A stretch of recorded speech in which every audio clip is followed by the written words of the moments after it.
আপনি কি জানেন ভগবান জগন্নাথের এত বড় বড় চোখ ও তার অনন্য বিশেষ রূপের রহস্য কি?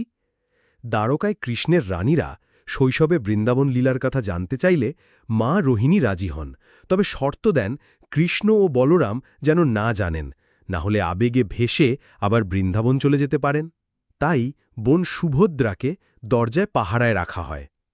মা রোহিণী শুরু করেন রসভরা লীলা, গোপীদের প্রেম, মা যশোদা স্নেহ, মাখন চুরি, রাসলীলা, সবাই তন্ময় হয়ে যান, এমনকি সুভদ্রাও পাহারা ভুলে যান।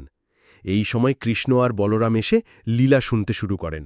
শুনতে শুনতে তিন ভাই বোন এতটাই আবেগে ভরে গেলেন যে তাদের চোখ বড় বড় গোলাকার হয়ে উঠল, হাত পা ছোট হয়ে গেল, মুখে চড়া হাসি ফুটে উঠল।